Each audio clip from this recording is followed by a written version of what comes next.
भक्तंबर यात्रा को जैन धर्म के ग्रंथ के रूप में मान्यता देने की विशेष आंदोलन। महामंत्र नमोकारी के माध्यम से आध्यात्मिक उपचार। परम पूज्य श्री 108 डॉक्टर प्रणम सागर जी मुनिराज, जो भक्तंबर वाले बाबा के नाम से जाने जाते हैं, और परम पूज्य श्री 108 वसुनंदी जी मुनिराज आचार्य 108 जैन धर्म के दिगंबर संप्रदाय के गिरनार सागर जी मुनिराज के साथ साथ आध्यात्मिक गायक डॉक्टर कुमार चटर्जी का आशीर्वाद, जो नवकार मंत्र और दिलीप के माध्यम से व्यवहार करते हैं। घेवरेजी डॉक्टर भरत शाह द्वारा भक्तंबर यात्रा को धार्मिक ग्रंथ के रूप में मान्यता दिलाने के लिए एक विशाल कार्यक्रम का आयोजन किया जा रहा है।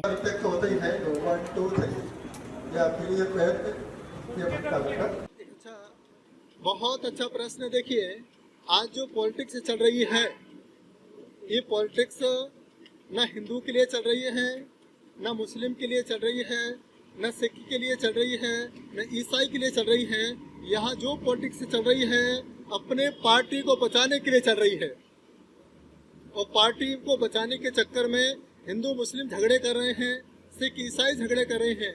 क्योंकि जब भी झगड़े होते हैं, छोटे लोगों का घात होता है। आज तक कोई नेता नहीं मरा। जिस दिन नेता मरना चालू हो जाएगा, उसी दिन हिंदू मुस्लिम सिख ईसाई के झगड़े अपने आप पार्टी से बाहर हो जाएंगे।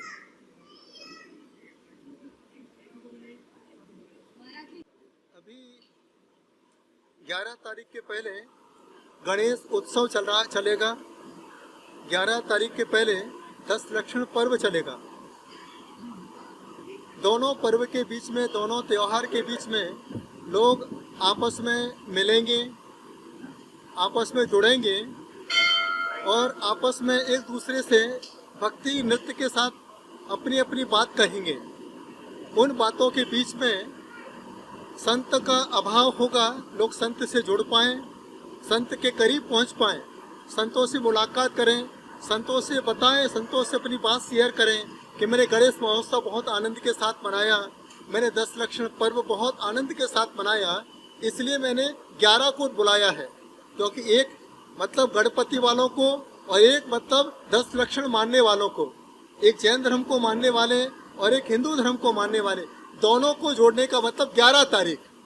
और सितंबर को इसलिए बुलाया है क्योंकि यहाँ जो सितम है, जो कष्ट आया है, उस सितंबर को दिगंबर मिलकर के दोनों को एक करके एकता का संदेश दें, भाईचारे की भावनाओं को जोड़ने के साथ अपने अंदर क्षमा वीरस्य भूषणम, अहिंसा का संदेश, एकता का संदेश, हम एक हैं, यही संदेश के साथ हम लोग 11 सितंबर को आपको बुला रहे हैं। और जो भक्तंबर का शंखनाद लेकर के हमने एक अभियान चलाया है, आज तक भारत देश में मातृ डे होता है, पितृ डे होता है, आज तो वैलेंटाइन डे भी होता है, फ्रेंडशिप डे होता है, लेकिन भारत में कहीं भक्तों का डे नहीं है कि सारे भक्त एक होके कोई अपनी बात कर सके।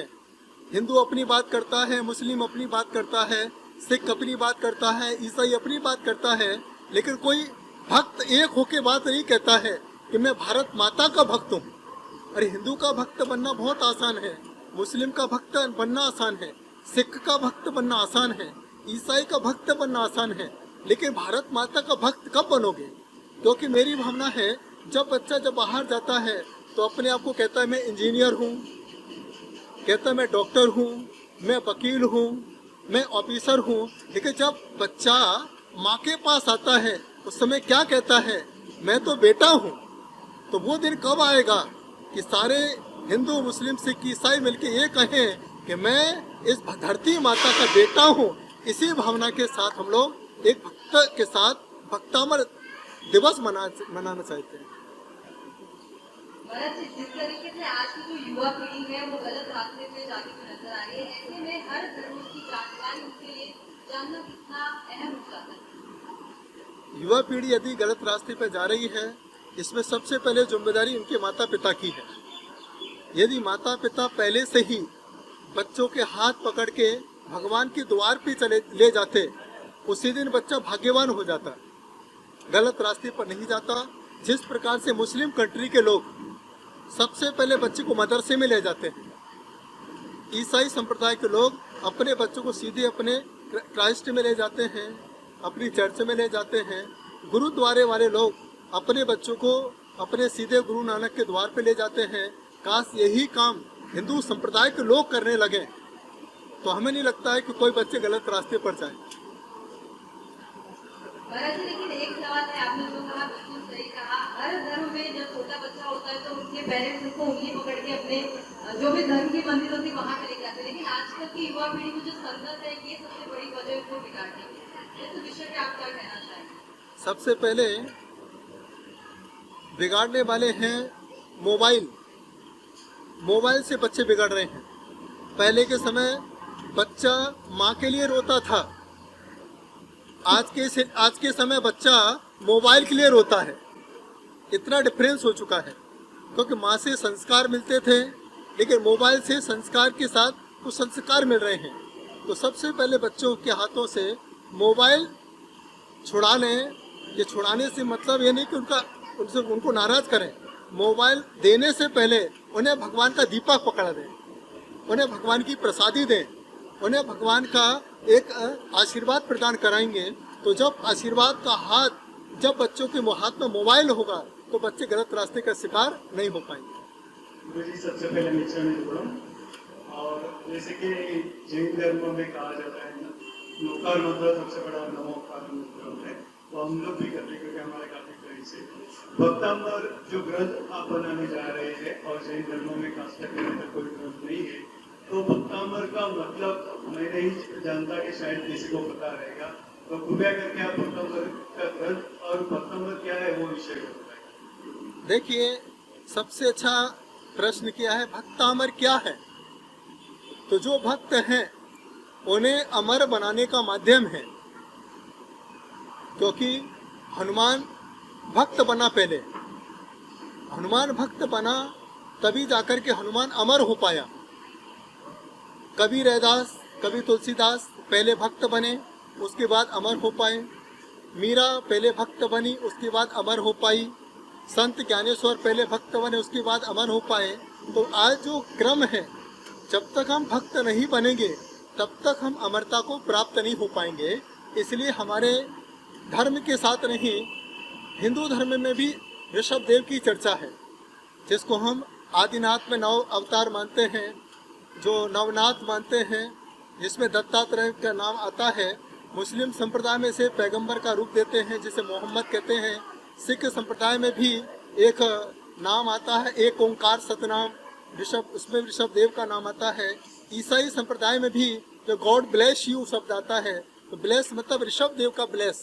तो यहाँ पर जब आदि ऋषभ देव की बात आती है तो ऋषभ देव की बात में भक्तों को अमर करने का उपाय बताया जाता है कि जब तक भक्ति नहीं करेंगे तब तक कोई व्यक्ति अमर नहीं हो पाएगा। अमरता के लिए सबसे पहले भक्ति करना बहुत जरूरी है। और ये जो काल चल रहा है इसे कलयुग कहते हैं।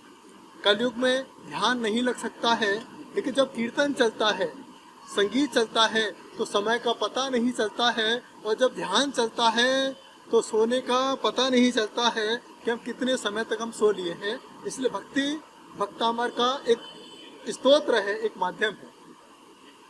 भक्तांबर का सही मतलब यानी कि आपको समझाएंगे कि भक्तांबर कहाँ से शुरू हुआ और किस हिसाब से? भक्तांबर 9वीं सदी से स्टार्ट हुआ। इसको लिखने वाले आचार्य मानतुंग स्वामी, इन्होंने धार नगरी के अंदर, मध्य प्रदेश मालवा के अंदर इन्होंने 48 काव्य का सृजन किया। जब वो कारागृह में कैद थे, 48 कारागृह में उनको बंधे हुए थे, उस समय उन्होंने प्रेयर किया, ऋषभ देव भगवान को याद किया। ऋषभ देव भगवान को जैसे याद किया, एक एक छंद पढ़ते चले गए और ऑटोमेटिक ताले खुलते चले गए। और जैसे पूरे 48 काव्य पूरे हुए, मानतुंग आचार्य कारागृह से बाहर मिले और उसी समय से भक्तामर की श्रृंखला प्रारंभ हुई। जैसे वसुदेव का उदाहरण आता है कि श्री कृष्ण जैसे ही बाहर निकले, ऑटोमेटिक जमुना नदी सूखती चली गई। इसी प्रकार से इस युग में, कलयुग में, मानतुंग आचार्य ने जैसे ही भक्तामर को याद किया, ध्यान किया, ताले टूटे और बाहर आके चले गए। इसी को प्रेरणा स्तोत्र मान करके लोगों को लग रहा है कि जब वो कारागृह से बाहर निकल सकते हैं तो हम लोग भी कर्मों से बाहर निकल सकते हैं। इसलिए लोग भक्तामर का पाठ करते हैं। पूरे भारत में जो कष्ट आ रहे हैं, ये कलयुग में कष्ट आ रहे हैं, जो हमारे आचार्य मांगतुंगा स्वामी हुए, उन्होंने अपने भक्त के का चिंतन किया। हमारे जो भक्त है, जो हमारे दुखी जीव है, वो कैसे बचे, कैसा वो दुख का निकाला करे, बताया है। 6 नंबर का काव्य भक्तांबर का, कितना 6 नंबर का। अगर कोई बच्चा है, उसको पढ़ाई में बुद्धि नहीं आ रही है, वो पढ़ाई का विकास नहीं कर रहा है, तो उसको 6 नंबर का श्लोक बोलना चाहिए, तो वो उसकी बुद्धि का विकास हो जाएगा और वो पढ़ाई में पहला नंबर आएगा, फर्स्ट आएगा। ये 6 नंबर का काव्य संदेश देता है।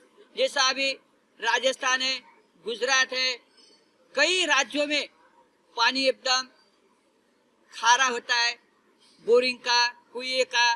अगर 6 नंबर का श्लोक बोलेंगे, अगर आपकी श्रद्धा है, तो वो पानी भी बोरिंग का मीठा हो जाएगा।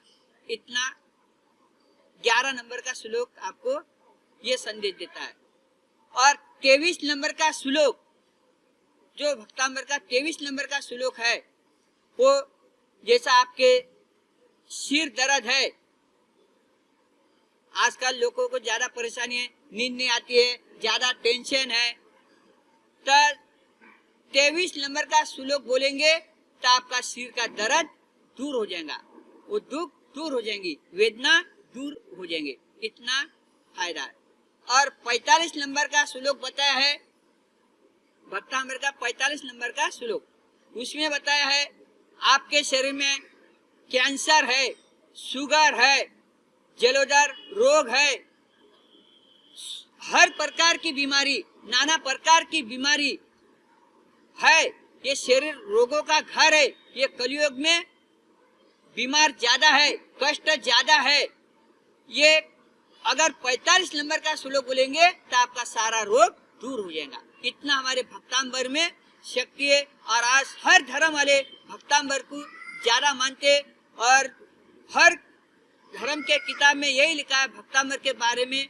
और यही हमारा जैन महावीर स्वामी का आशीर्वाद है।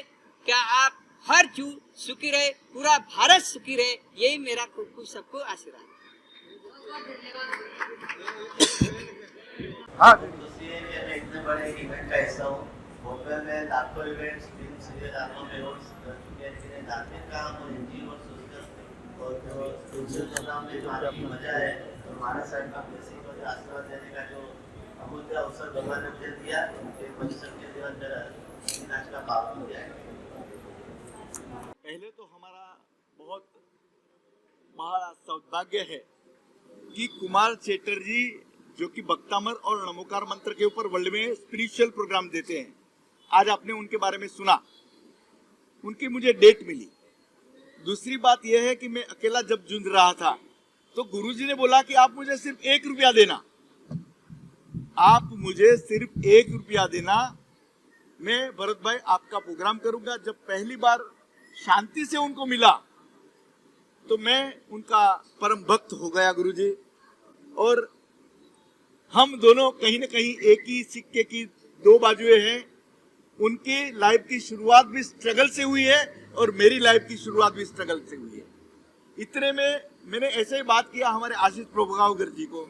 उन्होंने बोला भरत भाई जितना रुपया चाहिए उतना आप मेरे से ले लीजिए। अब सोना में सुहागा हो गया। हमारे जिग्नेश भाई मिले। अब जिग्नेश भाई तो धर्म के लिए सब कुछ न्योछाव करने के लिए तैयार है। तो ये सब हाथ मुझे मिले और गेवारे साहब, दिलीप गेवारे साहब ने मुझे सबसे पहले कहा कि भरत भाई मैं अकेला करता हूँ, आप ये प्रोग्राम कीजिए, लेकिन सबको साथ में लेके करना चाहिए। वो सोच करके ये प्रोग्राम मैंने किया है और सबका मैंने सोचा था, उससे बहुत अच्छा साथ सहकार मिला है, प्रोग्राम में भी मिला। इसी बात के साथ भक्तामर के बारे में और नमोकार मंत्र जो जैनों का सबसे महामंत्र है उसके बारे में कुमार चैटर्जी के मुंह से और गुरु भगवंतों की मुंह से जब सुना जाएगा तो मुझे पक्का विश्वास है कि आप मंत्रमुग्ध हो जाओगे, क्षणिक वैराग्य की तरफ आप बढ़ोगे। और इसके लिए एक लाइन याद आती है कि लाखों मुफलिस हो गए, लाखों तवंगर हो गए। मुफलिस मतलब पैसे वाले हो गए, गरीब हो गए। लाखों मुफलिस हो गए, लाखों तवंगर हो गए, दोनों खाक में मिल गए, दोनों बराबर हो गए। और इसी छोटी सी जिंदगी में कुमार जी चैटर्जी साहब ने तो अपना जीवन कहीं न कहीं धार्मिक स्पिरिचुअली सार्थक किया है। वो हमें आशीर्वाद दे, हमारे गुरु भगवान तक का आशीर्वाद है। और साथ में वसुनंदी जी महाराज भी विराजमान है उनके पूरे संघ के साथ। मैं वसुनंदी जी महाराज के बारे में कहूंगा तो उन्होंने प्राकृत भाषा में 300 ग्रंथ लिखे हैं। ऐसे वसुनंदी जी महाराज श्री का भी यहाँ आना होगा, उनका भी हमें वचनामृत का लाभ मिलेगा। ये सब एक साथ में जब जुड़ता है तो एक बहुत बड़ा महान दिन के रूप में विचरता है। एक धार्मिक प्रोग्राम है। आप सबको भी मैं विनती करता हूँ और आप आइए और धर्म लाभ लीजिए। बहुत बहुत शुक्रिया। आपसे मेरा सवाल है, भक्तामृत जैसे शुभ कार्य को लेकर बड़ा उत्साह जी को आपको सपोर्ट रहा, आपका सपोर्ट किसको रहा, तो इनके बारे में आप क्या कहना चाहेंगे? पहले तो भरत भाई ने जब भी मुझे बताया कि भक्तांबर के ऊपर प्रोग्राम करना है, तो क्या हो गया कि एक्चुअली मैं 4 साल से भक्तांबर के ऊपर रिसर्च कर रहा था। तो मेरे लिए एक बहुत बड़ा अवकाश था कि यहाँ पे करने के लिए, जैसा भरत भाई ने बताया, महाराज साहब ने बताया कि भक्तांबर जो है भारत की है, जैनों का नहीं है। तो मैंने भी भक्तांबर इस तरह से बनाया 44-48 के हिसाब से नहीं। भक्तांबर जो है संपूर्ण भक्तांबर है। तो मैं जो कर रहा था कि 8 प्रहर की 8 राग पे, 8 डिफरेंट लैंग्वेज में, 8 डिफरेंट ताल पे भक्तांबर, तो एक मुझे यहाँ पे प्रयोग करने के लिए एक अच्छा मौका मिलेगा। और मैं ये बता रहा हूँ कि सचमुच भक्तांबर के जो exactly physical and mental health के ऊपर किस तरह से काम करते हैं, उस दिन हम स्टेज के ऊपर प्रयोग करके बताएंगे। और उसमें कोई चमत्कार नहीं। It is the scientific method, it is the scientific sound system, sound frequency. आपको जानते हैं कि जब गॉल ब्लैडर स्टोन होता है तो डॉक्टर जिस तरह से उसको ऑपरेट करते हैं उसको लिथिट्रोपिक सिस्टम कहते हैं। भक्तांबर एग्जैक्टली द लिथिट्रोपिक सिस्टम। तो इसमें कोई चमत्कार नहीं है, ये मंत्र की प्रभाव है। और उस दिन आपको देखने को मिलेगा। आई एम टेलिंग यू इस तरह से कि शायद ही इस तरह से प्रोग्राम कभी आपने सुने होंगे या तो कभी सुनेंगे। मैं बड़ी बात नहीं कर रहा हूँ, आप सुनेंगे तभी आपको पता चले। बहुत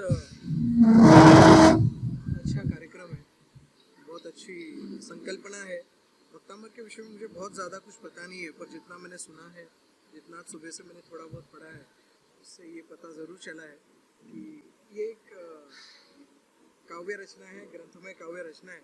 हम सभी लोगों को जिस भी धर्म की हो ये काव्य रचना, जिस भी जाति की ये काव्य रचना हो, ज़रूर वो पढ़ना चाहिए, उसका लाभ लेना चाहिए। जैसे गुरुजी ने अभी फरमाया है कि ये एक फ्रीक्वेंसी बेस्ड मेथडोलॉजी है, ये कोई रॉकेट साइंस नहीं है, ये एक अल्टरनेटिव थेरेपी हो सकती है। और इसका प्रचार हम जितना करेंगे उतना ही फ़ायदा मानवता को हो सकता है। और शायद चिकित्सा का हमें ज़्यादा पैसा खर्चा करने की ज़रूरत है। क्या बात है।